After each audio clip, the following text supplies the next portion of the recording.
দেখছো জিনিসটা কিরম, বলতে দেরি, হাসানের জন্য না, বলতে দেরি, মাথার টান নষ্ট হইতে দেরি হয় না। এখন স্বাদ মিটাবে কি দিয়া? মোবাইলের ভিতর তো হাত ঢোকে না, এটা নাচে কোথায় জানে না, তো মোবাইলে টাচ করে চুমা খায়। জিজ্ঞেস করেন, আমি যদি ভুল বলি ওদেরকে জিজ্ঞেস করেন, সত্য তো? এরকম সারাদিনে যে কতবার খায় আল্লাহ জানে, কিন্তু আল্লাহ তো কাউকে জানতে দেয় না। তাহলে এটা ভালোবাসা না তো ভালোবাসা কি? পীড়িত না তো কি? অথচ প্রথম মানুষ আদম আলাইহিস সালাম, প্রথম নবী আদম আলাইহিস সালাম, প্রথম রসুল আদম আলাইহিস সালাম, উনি একটা ভুল করলো, কিয়ামতের সকাল পর্যন্ত জানায় দিল। জানেন আপনারা না জানেন না? কি করছে? গন্ধম খাইছে, ঠিক না? আর এটি তো সারাদিন গুনাহ করে, আল্লাহ কাউকে জানতে দেয় না। রাগ হয়ে যাবেন? স্বামীরা বাহিরে যায় কি করে? যদি স্ত্রীরা জানতো তাহলে কোন স্ত্রী স্বামীর জন্য ভাত পাকাইতো না এই নেটের যুগে। আর স্ত্রীরা নেটের ভিতরে বাড়িতে থাইকা যা করে, স্বামীরা যদি জানতো তাহলে কোন স্বামী স্ত্রীর জন্য মাথার গাম পায়ে ফেলতো না। শুধু আল্লাহ পর্দা করতেছেন দেখা, লুকায় দিতেছেন দেখা। কার কারণে আপনি এত ভালো বড়, কার কারণে আপনি এত বড় ভালোবাসার পাত্র বলেন না? মুহাম্মাদুর রাসূলুল্লাহর কারণে। অথচ 200 বার দূরত্ব পড়ে না, অথচ 10 বার দূরত্ব যুবক পড়ে না। আমার তো মনে চায় আমি চিৎকার দিয়ে কাঁদি, বিশ্বাস করেন। আমার মনে চায় আমি চিৎকার দিয়ে কাঁদি। জাদু যদি জানতাম তাহলে আপনার ঘরে পাগল বানায় দিত। একটু আমারটা বোঝেন, আমার মনে চায় চিৎকার দিয়ে কাঁদি। এত বড় মর্যাদা পাইল যুবক 10 বার দূরত পড়ে না। চলেন আরেকটা দেখাই। বলছে আমি একটা ভুল করলাম, আমাকে 350 বছর কাঁদাইছে। কত? 350 বছর আমাকে কাঁদাইছে একটা ভুলে। কিন্তু উম্মতে মুহাম্মদী সারাদিন গুনাহ করবে, রাত্রে আল্লাহ ডাইকা ডাইকা গুনাহ মাফ করে দিবে। জিজ্ঞাসা করেন, জানি না আপনাদের এই থানার নাম কি? বুরহানুদ্দিন থানার ওলামাদেরকে জিজ্ঞাসা করেন, বুখারীতে আছে। রাতের 3 ভাগের 1 ভাগ অতিবাহিত হয়ে গেলে আল্লাহ প্রথম আকাশে এসে ডাকতে থাকে, হাল মিন মুস্তাগফির, কে আসিস মাফ চাবি, হাল মিন মুস্তাগফির ফাগফির লা, কে আসিস মাফ চাবি, আমি মাফ করে দিব। ডাকতে থাকেন, হাল, ওই কে আসিস,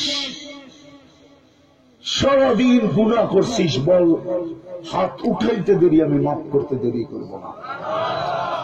কেমন ভালোবাসা আপনার সাথে। 2টা দেখাইলাম, ইচ্ছা করলে সারা রাত্র দেখানো যায় যে আপনি নবীর কারণে কি পাইলেন। উম্মতে মুহাম্মদী হওয়ার কারণে আপনার কত বড় কপাল, কত বড় ভাগ্য, কত বড় ভাগ্য, কত বড় কপাল। হায় হায় হায় হায় হায়। কোন উম্মতের জন্য ছিল কি ছিল না আমি জানি না, এই উম্মত গুনাহ করতে দেরি, ডান দিকের ফেরেশতা বাম দিকেরটাকে বলতে দেরি করি না, লেখিস না। ইন্তাজের সাআ, ঘন্টা পরিমাণ অপেক্ষা করতে থাকে। ডান দিকেরটা বাম দিকেরটা বলে লেখিস না, কেন? আল্লাহু ইয়াতুব, যদি তওবা করে ফেললো, অপেক্ষা কর। এই ঘন্টা ঘরের ভিতরে যদি তওবা করে তো ডান দিকেরটার সাথে সাথে লেখা ফেলে, তো বাম দিকেরটা কয় তুই এত তাড়াতাড়ি করলি কেন? কেন তওবা করছে, লিখবো না? কেমন পীড়িত আপনার লোকে, অথচ দূরত্ব পড়ে না 200 বার। হাউজে কাউসারে কি করে দাঁড়াবেন? আরে বলেন না,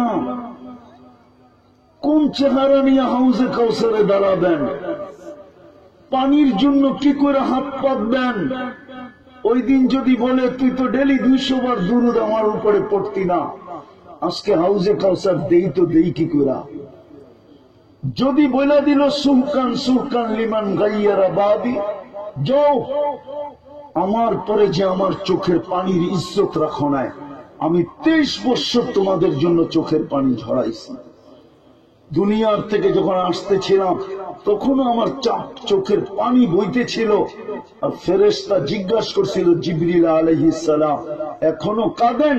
তো আমি জবাব দিছি ফামান লিবাদি লিউম্মতি, আমার পরে উম্মতকে কে দেখা রাখবে? তো আল্লাহ প্রতিশ্রুতি দিছে যে আমি দেখা রাখবো, লা আতরুকু উম্মাতাকা ওয়াহদা ওয়ালা ফারদা। তখনই আমি মালাকুল মউতকে বলছিলাম কাজ শুরু করো, যে আজকে কবরে কাঁদতেছে, কবর থেকে কাঁদতে কাঁদতে উঠবেন আর বলবেন উম্মত কোথায়? আবুল সামরকান্দি রহমতুল্লাহ আলাইহি লেখছেন, ও বলার মানুষ বলেন না, ইউনিয়ন পরিষদের একটা চেয়ারের জন্য এই ভোলা জেলায় আজ পর্যন্ত কতগুলা সন্তান এতিম হইল, কতগুলা মেয়ে বিধবা হইল, কতগুলা মায়ের বুক খালি হইল, কতগুলা তাজা রক্ত এই ভোলার মাটিতে পড়ল, শুধু একটা ইউনিয়ন পরিষদের চেয়ারের জন্য। আপনার নবীকে তো কিয়ামতের দিন মাকামে মাহমুদ দিবে আল্লাহ। ফাতাহাজ্জাদ বিহি নাফিলাতাল লাক আসা আইয়াবআসাকা রাব্বুকা মাকামান মাহমুদা। বন্ধু, নিঃসন্দেহে আপনাকে আমরা মাকামে মাহমুদ দিব। ওই চেয়ার পাবেন, কিন্তু বসবেন তো না। আপনার জন্য তো বসবেন না, আমার জন্য বসবেন না। বিদায় আজকে 200 বার দুরূদ পড়ি না, আদর্শ তো বাদই দিলাম, চালচলন তো বাদই দিলাম, রং ঢং তো বাদই দিলাম, উঠা বসা তো বাদই দিলাম, খাওয়া লাওয়া তো বাদই দিলাম, নবীর আদর্শে ঘুমানো তো বাদই দিলাম। শুধু 200 বার ডেলি দুরূদ পড়া তো পড়ি না। আমার কথা শুরু ছিল এখান থেকে যে আপনি দুনিয়াতে মূল্যায়িত আমি মানি, কিন্তু আল্লাহ সাজানের কারণে, নাইলে আপনি দুনিয়াতে মূল্যায়িত হইতেন না। যুবককে যৌবন দিয়ে না সাজিলে মূল্যায়িত হইত না। আর দুনিয়ার মূল্য এটা আমার বিষয় না, আমার বিষয় হল আল্লাহর কাছে আপনি আর আমি কতটুকু মূল্যায়িত। কালকে চলে যেতে হবে, 24 ঘন্টা কিন্তু ওনারটাই ভোগ করি, নুন ওনার খাই, যদিও গুণ গাই না। সিদ্ধান্ত এটাই, লাতুস আলুন্না আনিন নাঈম, প্রত্যেকটা নেয়ামতের হিসাব তোমার কাছ থেকে নিব যদি তুমি আজকে গুছায়া না যাও। আজকে যদি না গুছাইলা, প্রস্তুতি না নিলা, তাইলে কালকে প্রত্যেকটা নিয়ামতের ব্যাপারে তোমার কাছ থেকে আমরা হিসাব নিব। হিসাব ভাবতেছেন শ্বাসের হিসাব হবে না? স্বাভাবিক শ্বাস নেওয়ার যদি মূল্য না থাকতো, তাহলে আপনার দেশের প্রথম সারির ব্যবসায়ী যমুনা গ্রুপের মালিক 2020-এ করোনা লগ্নে মারা যাওয়ার আগে চায়নার ডাক্তারের টিমকে কেন বলল যে আমাকে স্বাভাবিক শ্বাস নিতে দাও, আমি এন্টার কোম্পানি তোমাদের নামে লেখা দিব? এটা কেন বলতো? আপনি যে স্বাভাবিক শ্বাস নিতেছেন, এটার দাম কত? কখনো কি ভাবছেন?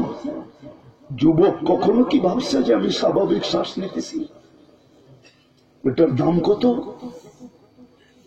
⁻ ডেলি যে 36 বার আমার কিডনি কুদরত দিয়ে ডায়ালিসিস করতেছেন, অথচ বর্তমানে বিজ্ঞান সবচেয়ে বড় টপে। এর চেয়ে কখনো টপে ছিল না বিজ্ঞান, সামনে হয় কিনা জানি না। বিজ্ঞান এখন বিলকুল টপ লেভেলে, ঠিক না? তারপরে তো 4 ঘন্টার কমে ডায়ালিসিস করতে পারে না। না না না, একবার ডায়ালিসিস 4 ঘন্টা লাগে, আর আল্লাহ তো 40 মিনিটে একবার ডায়ালিসিস করেন। কয় মিনিটে? 40 মিনিটে একবার ডায়ালিসিস কমপ্লিট হয়। ডেলি 36 বার করেন। কি জবাব দিবেন বলেন? বলার মানুষ কি জবাব দিবেন? বুরহানুদ্দিনের মানুষ বলেন কি জবাব দিবেন? কি জবাব দিবেন? একটু ভাবেন। হতে পারে ভাবনা আপনার ভিতরে অনুভূতি সৃষ্টি করতে পারে। ভাবনাই মানুষের ভিতরে অনুভূতি সৃষ্টি করে, ভাবনাই মানুষের ভিতরে উদ্দীপনা সৃষ্টি করে, ভাবনাই মানুষকে লজ্জিত করে।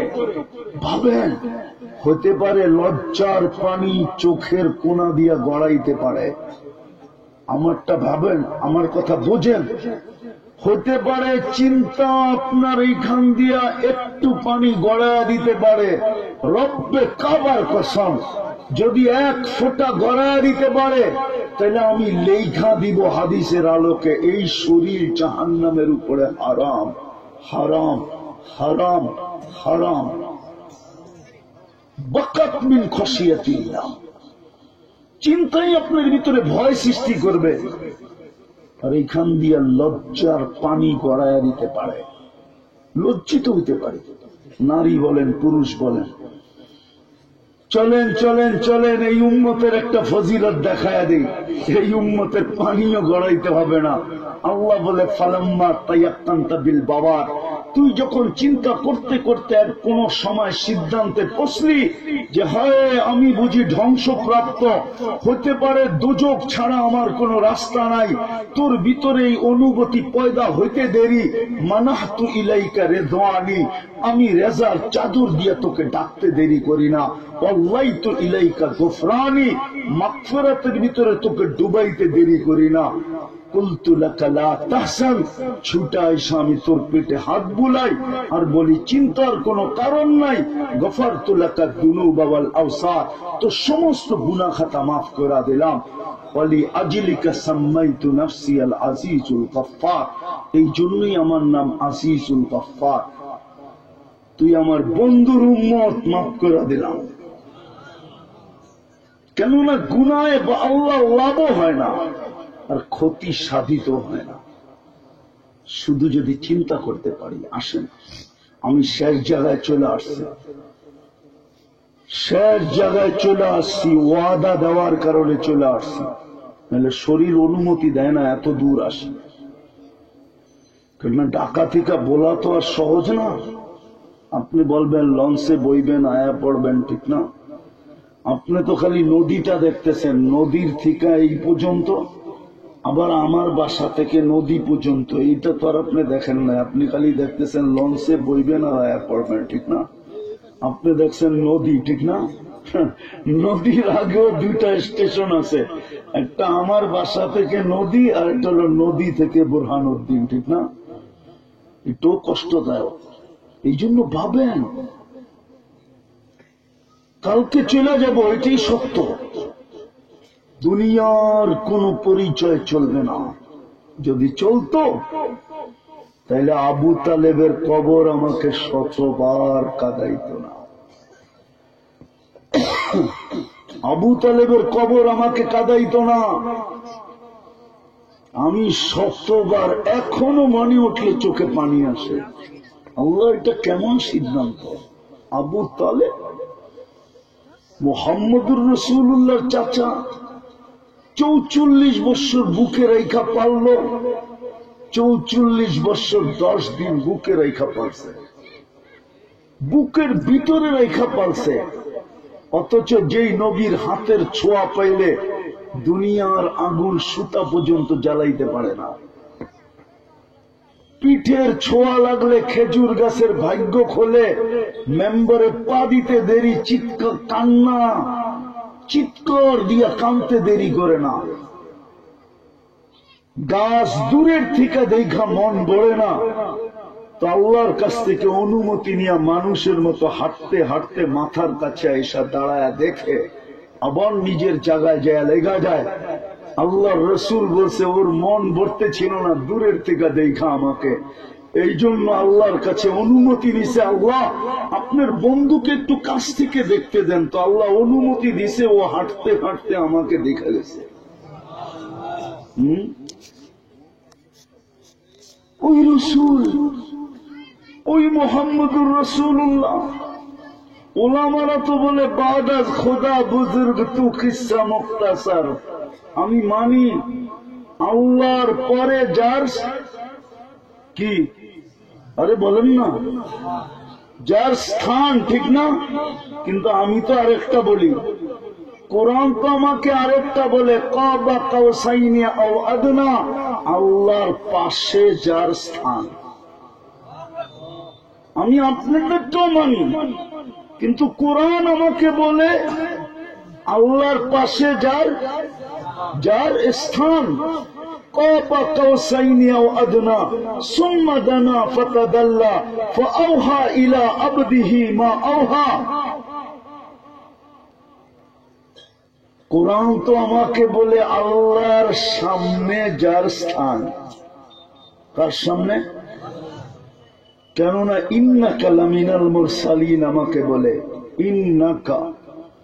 সমগ্র সৃষ্টির 1000 বছর আগে আল্লাহ কোরআন ইয়াসিন তেলাওয়াত করছেন, বন্ধুর নাম নিয়ে ডাক দিছেন ইয়াসিন, আমাদের নবীজির নাম। তারপরে কসম খাইছেন ইন্নাকা লামিনাল মুরসালিন ওয়াল কুরআনিল হাকিম, কুরআনে হাকিমের কসম, ইন্নাকা লামিনাল মুরসালিন। আরবি গ্রামার আমাকে বলে, তখন মনে হয় বন্ধু সামনে বসা ছিল, নাইলে ইন্নাকা বললো তো বললো কি করে, ইন্না হু বলা দরকার ছিল। আল্লাহ তো গ্রামার ভুল করতে পারে না, মনে হয় বন্ধু তখন সামনে বসা ছিল, কিন্তু কোন রূপে ছিল এটা আমি জানি না, কিন্তু ছিল এটা সত্য। বিদায় সূরা ইয়াসিন আমাকে বলে, যাকে আমি দেখি আল্লাহর সামনে বসা আছে, উনাকে 44 বছর 10 দিন বুকে রেখা পালছে আবু তালেব। দুনিয়ার পরিচয় যদি চলতো তাহলে আবু তালেবের জন্য চলত। বিদায় আসেন, আজকে শেষ কথা চলে আসছি, যদি বুঝে আইসা থাকে আসেন। যা গেছে গেছে, ওটাকে আর ফিরে আনা যাবে না। এই উম্মতের জন্য সুযোগ, নাইলে কোরআন চিৎকার দিত না, আস্তাগফিরহু ইন্নাহু কানা তাওয়াবা। আল্লাহ এই উম্মতকে গ্যারান্টি দিতেছেন, তোর তওবা করতে দেরি আমি মাফ করতে দেরি করব না, তুই তওবার হাত উঠাইতে দেরি আমি গ্রহণ করতে দেরি করব না। চলেন আজকে আল্লাহর কাছে মনের থেকে তওবা করি। পারবেন? যদি আমার কথা দিলে লাগা থাকে, পারবেন? যুবকরা পারবে মনের থেকে? কে কে পারবেন দেখি বলেন। তাইলে আল্লাহ অতীত থেকে তওবা করলাম। আমি মা বোনদেরকে বলতেছি, এরাও যেন তওবা করে। আল্লাহ অতীত থেকে তওবা করলাম, আপনি আমাদের তওবা কবুল করেন, আমাদের গুনাহ মাফ করে দেন। নামান আর 3টা জিনিস করতে হবে, পারবেন? ডেলি যখন যাবেন, ঘুমাইতে যাবেন, তখন অগ্রিম আল্লাহর কাছে তওবা করেন। বুদ্ধিমানের কাজ, ওই বুদ্ধিমান ওই ব্যক্তি যে আগাম জামিন নেওয়া নেয়। আগাম জামিন নেওয়া বোঝেন না? বোঝেন না? কোর্ট থেকে আগাম ওই কি নিয়ে নেয়? জামিন নিয়ে নেয়, যাতে পুলিশ আসার সুযোগ না হয়। যদি চলেও আসে তো দেখা দেয়, এই যে দেখো কোর্টের রায়, কেন কোর্টের উপরে তো পুলিশ না, পুলিশ কি কোর্টের উপরে? সরকারও তো আদালতের উপরে না, আদালতের নিচে। ডেলি ঘুমানোর সময় আল্লাহর কাছে তওবা করে ঘুমান, এই নিয়তে যে হতে পারে আর কোনদিন আমি ঘুমের থেকে উঠব না। কত লোভী তো ঘুমের মধ্যে মারা যায়। এই নিয়তে তওবা করেন, পারবেন? পাক্কা সত্য তো? আর ডেলি ঘুমের থেকে উঠার সুযোগ পাইলে তওবা করেন। ঘুমের থেকে উঠার সুযোগ পাইলে যে হতে পারে আর সূর্য উঠতে তো দেখলাম, হতে পারে আর কোনদিন আমি ডুবতে দেখব না। পারবেন? এই 2 বেলা তওবা করতে পারবেন ডেলি? কে কে পারবেন দেখি? পাক্কা? নামান নামান নামান, ওয়াদা কিন্তু। আর ডেলি কোরআনটাকে নিয়ে একটা চুমা দেন, তারপরে রেখে দেন। আজকে আমাদের বাড়ির থেকে কোরআনের চিৎকার আসতেছে, চিৎকার। হতে পারে আল্লাহর কাছে চাইতেছি, হতে পারে ওই আধ্যাত্মিক শক্তি আল্লাহ দিতে পারে যে আপনাকে আমি লাউড স্পিকার দিয়ে শোনায় দেব। বলবেন কোরআন কি চিৎকার দিতে পারে? তাইলে মসজিদে নববীর শুকনা খেজুর গাছ কি করে চিৎকার দিল? যেটাকে পেট লাগায় আল্লাহ রসুল জুমার দিন খুতবা পড়তেন, মেম্বারে পা দিতে দেরি, ওটা তো চিৎকার দিতে দেরি করলো না। পুরান মসজিদে নববীর মানুষ তো শুনলো। বুখারী শরীফে তো এটা লেখা আছে, এক জায়গায় লেখা নেই, কয়েক জায়গায় লেখা আছে। যদি শুকনা খেজুর গাছ নবীর পিঠের বিচ্ছেদের কারণে, মুহাম্মদুর রাসূলুল্লাহ পিঠের বিচ্ছেদের কারণে যদি চিৎকার দিয়ে কাঁদতে পারে, তাহলে আমাদের ঘরের কোরআন কাঁদবে না কেন? বলুক এখানে কয়জন আছে ডেলি কোরআন তেলাওয়াত করে? 90% তো আমার জাতি কোরআন পড়তেই জানে না। বলুক যারা পড়তে জানে না যে ডেলি আমি কোরআনটাকে খুলে একবার চোখ বুলাই। একজন বলুক। খুলেও তো চোখ বুলাই না। বলুক কেউ এখানে যে আমি ডেলি একবার কোরআনটাকে নিয়ে আর একটা চুমা দিই। কোরআন কি? কোরআন তো ওই সৌভাগ্য, বহুত মুসা আলাইহিস সালাম আল্লাহর সাথে কথা বলা কালিমুল্লাহর সৌভাগ্য অর্জন করছেন, আমি মানি।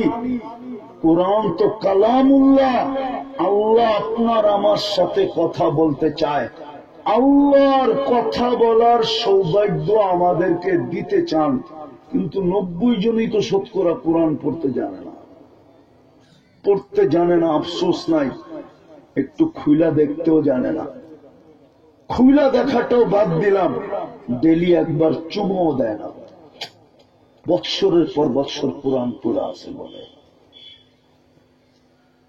আপনি ভাবছেন প্রবাসের টাকা দিয়ে উন্নত হয়ে যাবেন? উন্নত হইতে পারেন, সুখী। জানি না এখানে প্রবাসী আছে কিনা। আছে? একবার লাগেজ সারা বাড়িতে আইসা দেখেন, খালি 2টা কাপড় লয়ে আসবেন, 2টা কাপড় লয়ে। পরীক্ষামূলক বলতেছি, দেখবেন বাড়িওয়ালার আত্মীয় স্বজন হইতে পারে ওই গাড়িতে বয়ে আবার এয়ারপোর্টে নিয়ে আপনারে পাঠায় দিবে। বলবে তোর দরকার নাই, লাগেজ কই এটা কো আগে। ওদের তো লাগেজ দরকার, টাকা দরকার, আপনাকে দরকার নাই। রাগ হয় না। সুখ, এই জন্যই আমাদের ঘরে সুখ নাই, সম্পর্কে সুখ নাই। সব আছে তারপরে সুখ নাই। কোরআন ঘরে চিৎকার দিতেছে। এই জন্য বলতেছি আজকের থেকে কোরআনটাকে একবার শুধু চুমা দিবেন। পারবেন? কে কে পারবেন দেখি? অঙ্গীকার কিন্তু এটা সবক মনে করেন, সবক রাখেন। আপনি 1 মাস চুমা দিয়ে দেখেন কোরআন আপনাকে কি দেয়। ও যুবক, তুমি চুমা দিয়ে দেখো তোমাকে কি দেয়। শুধু 1 মাস কন্টিনিউ ডেলি কোরআনটাকে একটা চুমা দিয়ে রাখো। তৃতীয়, আজকের থেকে মসজিদ গুলাকে ভরা দেন। মসজিদ চিৎকার দিতেছে, আল্লাহ মুসল্লি কোথায়? আপনি এটাকে মসজিদ পাবেন? তো আল্লাহর ঘর, আল্লাহ তো নিজের ঘর আমাদেরকে দিয়ে দিছেন। ইন্নাল মাসাজিদ লিল্লাহ, কোন উম্মতকে তো আল্লাহ নিজের ঘর দেন নাই। কাবা দিছেন, কেবলা দিছেন, কিন্তু ঘর দেন নাই। উম্মতে মুহাম্মদীকে আল্লাহ ঘর দিয়ে দিছেন। শুধু জুমায় কিছু মুসল্লি হয়, বাকি কোন ওয়াক্তে মুসল্লি হয় না। হয় অথচ বলে তাবলীগে বলা বলে 1 নম্বর। তারপরও ফজরে মাঝে মাঝে ইমাম আর মুয়াজ্জিন নামাজ পড়ে, ঠিক না? যেই নামাজকে আল্লাহ জান্নাতের সার্টিফিকেট বানাইছিলেন, 2 ওয়াক্ত নামাজ জান্নাতের সার্টিফিকেট, ফজর আর আসর। নাইলে বুখারীতে হাদিস কেন আসতো, মান সাল্লাল বারদাইন দাখালাল জান্নাহ ওয়া জান্নানা ফাজান্নানা সুম্মা জান্নানা। মান সাল্লাল বারদাইন, 2 অক্ষরের মধ্যে দূরত্ব আসুক, এটা পর্যন্ত আল্লাহ পছন্দ করেন নাই, অথচ ফজর পড়ে না। মসজিদ চিৎকার দিতেছে, চিৎকার। বলার মানুষ আমার কথা লেখা রাখেন। আজকে হইতে পারে মসজিদ থাকবে, আপনাকে বাড়িঘর মাটির সাথে মিশা যাবে। মিশা গেছে, চলেন আমার সাথে দেখায় নিয়ে আসি। ইরাকের বাড়িঘর মাটির সাথে মিশানো, মসজিদও মিশানো, বাড়িঘরও মিশানো। ইরাকের বাড়ির চেয়ে আপনার বাড়ি সুন্দর। সাদ্দামের জমানায় ছিল, তাহলে আপনারা ইরাকে কেন যেতেন প্রবাসী হিসাবে? ইরাকের টাকার চেয়ে বড় টাকা আপনাদের, লিবিয়ার টাকার চেয়ে বড়, লিবিয়ার চেয়ে সুন্দর বাড়ি। যা দেখেন মাটির সাথে মিশানো। আমাকে ফিলিস্তিন চিনাইতে হবে না, আমি 14 বছর আগে 2 চোখে দেখে আসছি। আপনি আমাকে মিডিয়া দিয়ে কি ফিলিস্তিন চিনাবেন?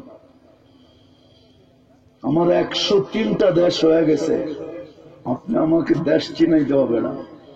7 মহাদেশ ঘুরা শেষ হয়ে গেছে, আপনি আমাকে কি চিনাবেন? আমি অহংকার করে বলতেছি না। প্রথম সুনামির 3.5 মাস পরে আমি ইন্দোনেশিয়া গেছি। ঢাকার থেকে জাকার্তা, যেখানে সুনামি আসছে, ওই পর্যন্ত আমার 8.5 ঘন্টার ফ্লাইট ছিল টানা। 8.5 ঘন্টা উড়া যায় আমি নামছি। 350 কিলোমিটার আমি 2 চোখে দেখছি, একটা বাড়িও দাঁড়ানো ছিল না। ইন্দোনেশিয়ার বাড়ির চেয়ে আপনার বাড়ি সুন্দর। আমি 8 বার গেছি ইন্দোনেশিয়া, 8 বার। কিন্তু একটা মসজিদও একটা সুতার দাগ ছিল না। মসজিদ দাঁড়ায় আছে, ঘর সব মাটির সাথে। হতে পারে বলার মানুষ, বোরহানুদ্দিনের মানুষ, মসজিদের চিৎকার একদিন আল্লাহর কাছে কবুল হয়ে যাবে। সকালে উঠা দেখবেন বাড়ি মাটির সাথে মিশানো। মসজিদ মুস্কি মুস্কি হাসবে যে আমি দাঁড়ায় আছি, তোর বাড়ি কোথায় বল। এই জন্য আসেন, তওবা যখন করলেন, আজকের থেকে মসজিদ ভরা দেন। পারবেন? পারবেন মসজিদ ভরা দিতে? কে কে আজকের থেকে মসজিদ ভরবেন দেখি? পাক্কা ওয়াদা? সর্বশেষ বলতেছি, বাংলাদেশ এখনো দুর্যোগে, বিপর্যয়ের থেকে বেঁচে আছে। শতবার বাড়ছে, শুধু 3 কারণে। নাইলে 7.8 ভূমিকম্প বাংলাদেশও আসছিল।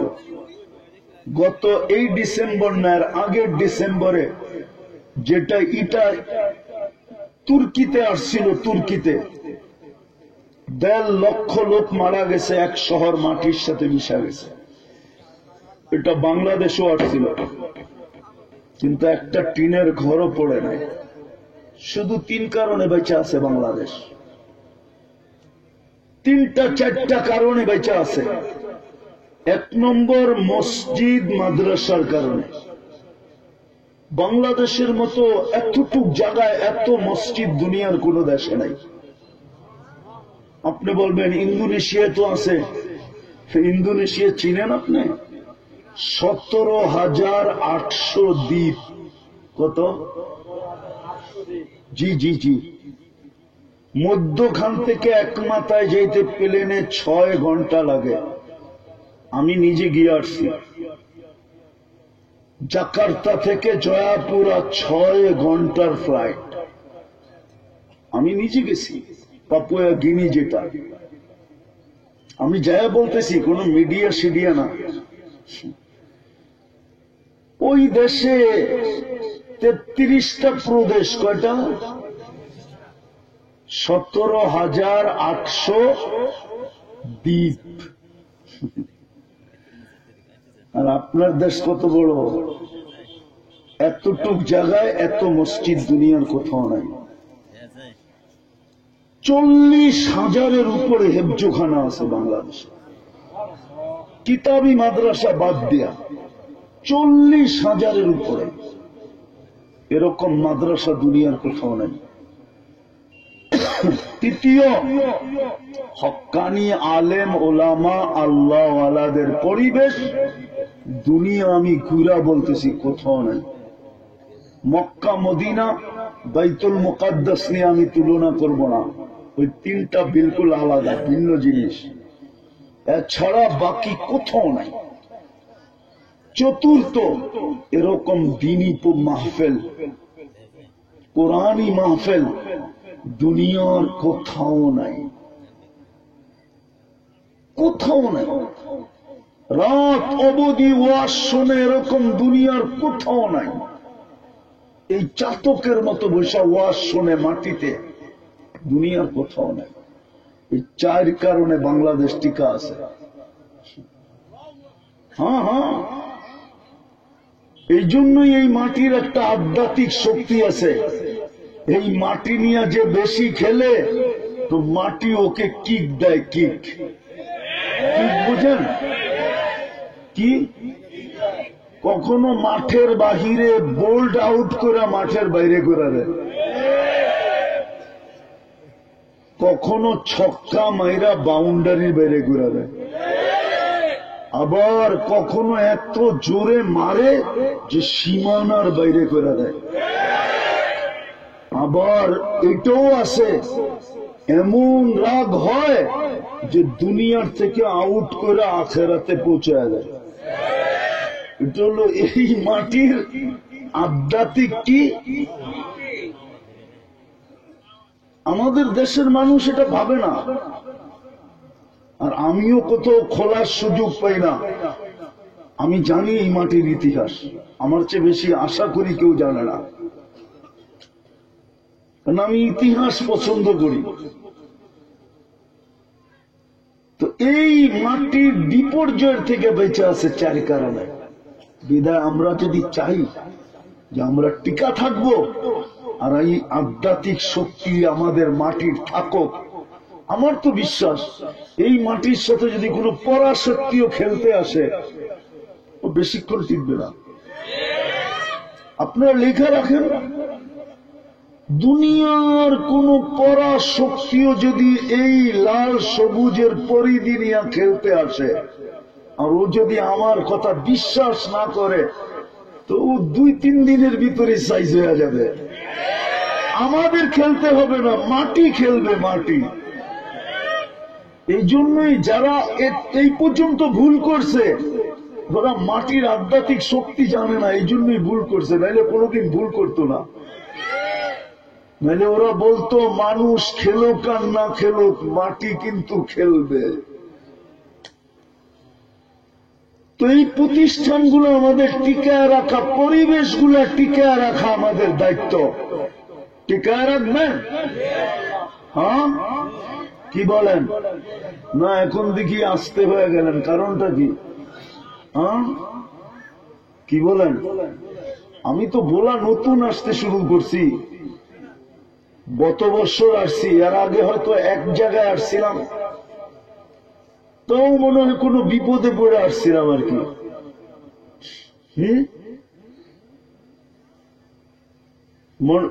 টিকা রাখতে রাজি আছেন? পাক্কা প্রমাণ দিতে পারবেন? তাহলে এই মাদ্রাসার দোতলার বিল্ডিং এর কাজ চলতেছে, কে কে হাত বাড়াইতে রাজি আছেন দেখি? সাহায্যের হাত কে কে বাড়াইতে রাজি আছেন? ভালো মতে উঠান তো দেখি। আরো কতগুলো হাত দেখি না, আমরা নাম লিখবো না।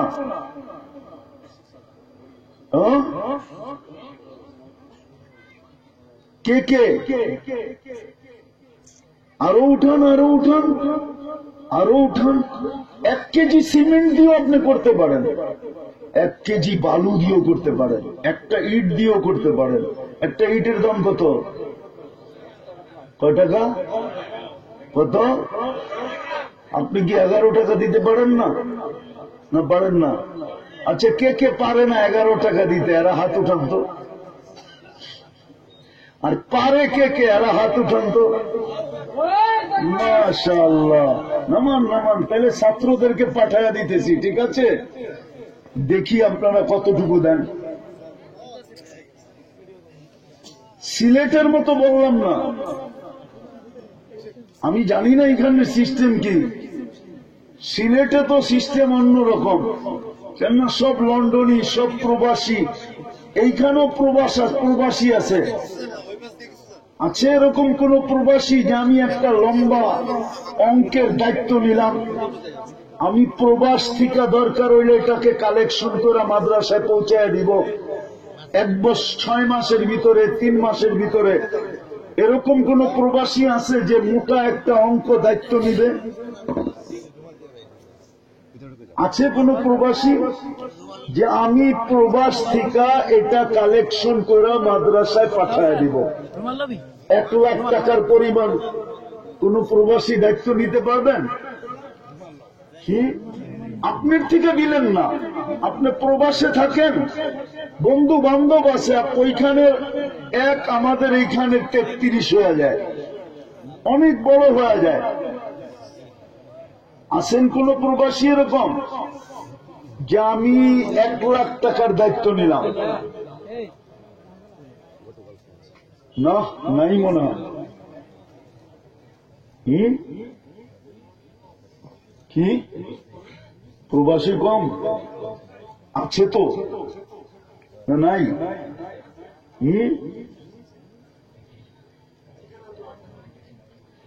এইখানে নাই কেউ প্রবাসী? আছে, আছে, বলতেছে না আর কি। মা বোনদের এখানেও পাঠিয়ে দেন। আর কি আমার পরে কার?